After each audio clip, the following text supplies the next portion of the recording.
الحمدللہ رب العالمین والصلاة والسلام علی سید المرسلین وعلی آلہ وصحبہ اجمعین اما بعد فاعوذ باللہ من الشیطان الرجیم بسم اللہ الرحمن الرحیم۔ السلام علیکم ویورز، آپ دیکھیں رمضان کے رنگ اسپیشل افطار ٹرانسمیشن اور میں ہوں آپ کا ہوسٹ سید اسامہ بخاری۔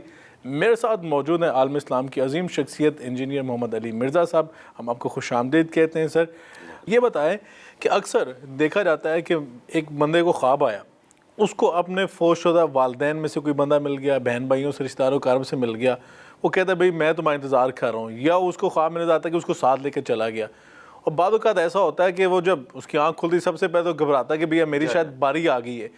تو اکثر اوقات تو ایسا دیکھا ہے کہ وہ لوگوں کی وفات بھی ہو جاتی ہے اس کے بعد، اور بعض اوقات کئی لوگوں کو دیکھا انہوں نے 20 سال بھی زندگی گزاری ہے۔ یہ کیا سسٹم ہے؟ جی ہو سکتا ہے ایسے۔ بخاری مسلم میں حدیث ہے میرے بعد نبوت کی خبروں میں صرف مبشرات باقی ہیں۔ پوچھا گیا وہ کیا ہیں تو فرمایا گیا کہ خوابوں کے ذریعے جو غیبی خبر جو پہلے پیغمبروں کے ذریعے آتی تھی نا، اب اس کا ایک موڈ قیامت تک باقی ہے۔ کشف نہیں، الہام نہیں، صرف کہا گیا خواب۔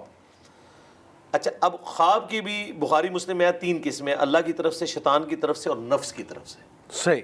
جو شخص ہر وقت سوچتا ہے میں مر جانا ہے تو اس کو رشتہ دار تو آگے ملیں گے، اس کے دماغ کا بھی ہو سکتا ہے معاملہ۔ اچھا، اگر اللہ کی طرف سے یہ خواب ہے نا تو وہ کچھ دنوں بعد اگر وہ چلا گیا تو یقیناً پھر اللہ کی طرف سے خبر تھی، اور اگر وہ نہیں گیا، میں ایسے لوگوں کو جانتا ہوں جنہوں نے آج سے 40 سال پہلے خواب دیکھا، جنہیں اشارہ ہوا رشتہ داروں نے کہ بھئی 1.5 مہینہ ہے، اپنے دن شمار کر لو۔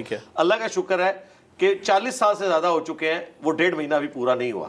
تو اگر وہ پورا ہو جاتا تو ہم کہتے ہیں کہ ٹھیک ہے غیبی خبر آئی ہے۔ باقی وہ ظاہر ہے جو لوگ ذرا ڈپریس ہو جاتے ہیں تو اس طرح کی باتیں وہ کرتے ہیں، پاسبلٹی ہے۔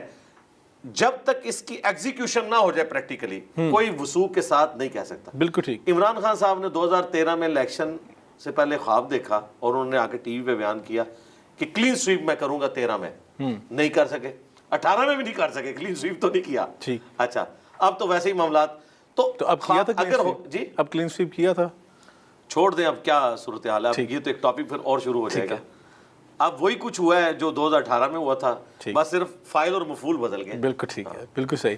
یہ بتائیں کہ جب ہم نے بعضوں کا دیکھا کہ بہت سارے لوگوں کے بارے میں کہا جاتا ہے کہ ان کو پہلے اندازہ ہو گیا تھا کہ میں جا رہا ہوں، وہ اپنی تیاری کر لیتے ہیں، کیا رخصت ہونے والے کو کچھ اندازہ ہوتا ہے، کوئی ایسی نشانیاں ہوتی ہیں کہ اسے لگتا ہے کہ میں اب دنیا سے رخصت ہونے والا ہوں، یا کوئی اللہ تعالیٰ کی طرف سے اس کو اشارے ہوتے ہیں، یا کوئی ایسے اس کے ساتھ کوئی اعمال ہو جاتے ہیں، اس کے ساتھ کوئی ایسے افعال ہو جاتے ہیں کہ اس کو اشارہ ہو جاتا ہے، کوئی ایسا ہے؟ نہیں، ایسی کوئی چیز نہیں ہے۔ کوئی حساتی طور پہ کسی کے ساتھ ایسا معاملہ ہو جائے، کوئی اسپیشلی ہو جائے، شریعت میں کوئی ایسی چیز رپورٹ نہیں ہوئی ہے۔ شریعت تو کہتی ہے وَلَا تَمُوتُنَّ إِلَّا وَأَنْتُمْ مُسْلِمُونَ، دیکھنا تمہیں موت نہ آئے مگر اس حال میں کہ تابع فرمان مرنا، یعنی ہر وقت تیاری کرو۔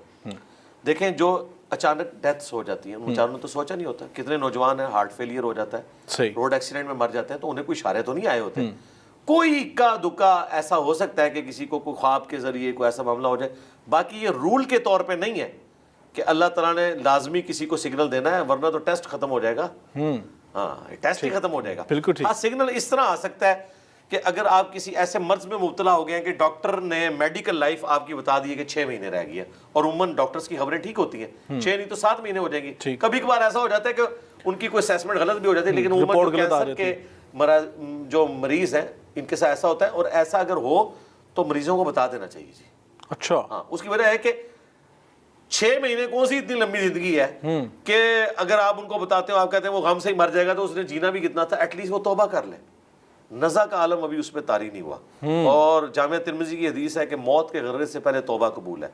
میں کہتا ہوں کوئی شخص بڑا خوش نصیب ہے کہ اگر میڈیکلی اس کی لائف کے بارے میں ڈاکٹرز بتا دیں کہ بھائی تو ہونے والا ہے، اب تو اتنے ہفتوں کا مہمان ہے، اسے بتا دیں، ٹھیک جانا تو ہے نا جی، مسلمان کیوں موت سے گھبرائے، مرنا تو ہے نا، جانا بھی مر جانا ہے۔ بالکل ٹھیک۔ عین ممکن ہے جو بتا رہے ہیں وہ پہلے چلے جائیں۔ بعض اوقات ایسا بھی ہوتا ہے جو ڈاکٹر خبر دے رہا ہوتا ہے کہ اس نے 6 مہینے بعد جانا ہے، وہ تو 3 مہینے بعد خود چلا جاتا ہے، ٹھیک ہے۔ تو اس کا فائدہ یہ ہے کہ آپ کم از کم اس سے توبہ کروا سکتے ہیں۔ بالکل ٹھیک ہے، وہ یعنی اور اس کے اوپر یہ بھی فارمولہ نہیں لگے گا کہ اس نے موت کے غرغرے میں توبہ کی ہے، موت کا غرغرہ ابھی نہیں آیا اس پہ۔ غرغرہ وہ ہے جس کے بعد پوائنٹ آف نو ریٹرن آتا ہے، جب یہاں پہ سانس اٹک جاتا ہے، تو اسے توبہ کا موقع مل گیا، یہ بڑی نیکی ہے اس کو بتا دیا جائے. بالکل ٹھیک بتا ہے. دیں. یہ بتائیں کہ کیا مرنے سے پہلے اپنی قبر کی جگہ کی نشاندہی کر دینا کہ بھئی مجھے یہاں دفنانا لا کے, لازم یہ میری قبر یہاں بنائی جائے گی, یا پہلے سے جگہ خرید کے رکھ لینا, کہا جائے کہ مجھے اس جگہ پہ دفنایا جائے لا کے, یہ ٹھیک اچھی چیز ہے, ایسے کرنا چاہیے, بہتر ہے کہ ایسے کیا جائے ٹھیک کہ آپ اپنے لیے جگہ کوئی مخصوص کریں. صحیح. دیکھیں نا سیدنا عمر نے, صحیح بخاری میں آتا ہے کہ جب ان کو زخم لگا 3-4 دن تک یہ حالت رہی کہ جو کچھ کھاتے تھے میدا کٹ کیا تھا, نکل جاتا تھا. پھر انہیں یہ پتہ چل گیا اب میں نہیں بچوں گا. پھر انہوں نے 6 رکنی کمیٹی بنائی, سیدنا علی, عثمان, طلحہ, زبیر, عبد الرحمن بن عوف اور سعد ابن ابی وقاص کی. یہ بڑی لمبی حدیث ہے, 5-6 صفحوں میں پھیلی ہوئی ہے, 3700 نمبر حدیث ہے بخاری میں.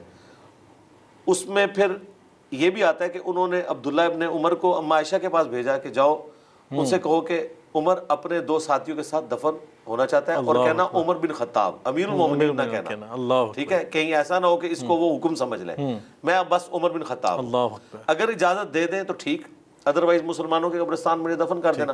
وہ واپس آئے تو انہوں نے کہا کہ ابھی اماں کہہ رہی ہیں کہ یہ ایک قبر کی جگہ تو میں نے اپنے لیے رکھی تھی, یہ ثبوت ہو گیا کہ اپنے لیے قبر کی جگہ رکھی جا سکتی ہے, لیکن آج عمر کو میں اپنے پہ ترجیح دوں گا.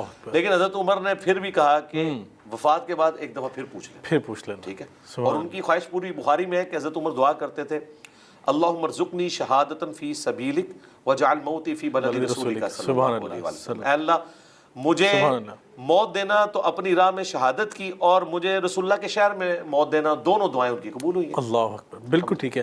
اچھا یہ بتائیں کہ آ جاتا ہے کسی نیک شخص کو کسی قبرستان میں دفنا دینا جہاں پہ گناہ گار موجود ہوں جن کو دفنایا گیا, تو اس کے وہاں قبرستان میں دفن ہونے سے باقی جو مردوں پہ قبروں کا عذاب ہو رہا ہے تو اس میں تخفیف ہو جاتی ہے, یا کچھ خاص کوئی ایسے ایام اس طرح کی کوئی چیز تو خیر رپورٹ نہیں ہوئی, لیکن یہ چیز رپورٹ ہوئی ہے بخاری مسلم میں کہ ایک مسجد نبوی میں حبشیہ عورت صفائی کرتی تھی, کچھ دن وہ غائب رہی, تو نبی علیہ السلام نے پوچھا کہ وہ عورت نہیں آ رہی, تو بتایا گیا یا رسول اللہ وہ تو چند دن پہلے فوت ہوگی. آپ نے فرمایا آپ نے مجھے بتایا نہیں ہے, آپ نے فرمایا مجھے اس کی قبر پہ لے کے جاؤ. نبی علیہ السلام کے لیے ایک صفائی کرنے والی عورت بھی کتنی, اور مسجد کی صفائی, آپ علیہ السلام اس کی قبر پہ گئے. بخاری مسلم کے الفاظ ہیں, آپ نے وہاں جنازہ پڑھا اس کی قبر پہ, اور اس کے بعد جب آپ واپس لوٹے تو آپ نے فرمایا یہ قبریں اندھیروں میں ڈوبی ہوئی تھی, میرے جنازہ پڑھنے کی برکت سے اللہ نے ان سب کو نور سے بھر دیا. یہ ہو سکتا ہے کہ کوئی نیک آدمی قبرستان میں جا کے دعا کرے, یا اہل قبرستان کے اوپر جنازہ پڑھے, وہ پڑھ سکتے ہیں, بار بار پڑھا جا سکتا ہے. نبی علیہ السلام نے احد کے شہداء پہ بخاری مسلم میں آتا ہے کہ اپنی وفات سے چند مہینے, 1 مہینہ پہلے عقبہ ابن عامر کہتے ہیں میں نے آخری دفعہ حضور کو ممبر پہ دیکھا, اور وہ آپ کا خطبہ وہاں پہ تھا بقیع غرقد قبرستان میں. کہا کہ دیکھنا میرے بعد کافر نہ ہو جانا کہ ایک دوسرے کی گردنیں کاٹنا شروع کر دو, مجھے اپنے بعد تم سے ایک خطرہ نہیں بھوکے مرو گے, بلکہ یہ خطرہ ہے کہ اللہ تعالیٰ دنیا کے خزانے تمہیں دے گا, رومنز اور پرشینز کے خزانے پھر آگے نا. تو اصل میں حضور نے میسج دیا کہ دیکھو احد میں یہاں وہ لوگ دفن ہیں جن کی قربانیوں کا پھل تم نے بعد میں کھانا ہے, یہ لوگ دنیا میں نہیں کھا سکے, ٹھیک ہے. اور دوسرا تم نے مر کے ادھر ہی آنا ہے, ایسا نہ ہو کہ دنیا کی محبت میں ڈوب جاؤ. اس میں الفاظ ہیں کہ کہیں ایسا نہ ہو, مجھے خدشہ ہے کہ تم بھی پھر ایک دوسرے کو دنیا کی محبت میں قتل کرو گے اور تباہ و برباد ہو جاؤ گے جس طرح اگلے لوگ برباد ہو گئے. تو اس سے یہ بھی ثابت ہوا کہ آپ قبرستان جا کے بھی جنازہ پڑھ سکتے ہیں. ٹھیک, تو جنازہ پڑھیں, نیک بندہ کوئی جنازہ پڑھے, کوئی دعا کرے تو یقیناً سنن ابن ماجہ میں حدیث ہے کہ نبی علیہ السلام نے فرمایا ایک شخص کا مرنے کے بعد جنت میں مرتبہ بلند کیا جاتا ہے, تو وہ پوچھتا ہے یا اللہ یہ تو میرا عمل نہیں تھا, تو اللہ تعالیٰ کہتا ہے تیرے بیٹے نے دنیا میں تیرے لیے استغفار کیا, میں نے تیرا مرتبہ بلند. سبحان اللہ.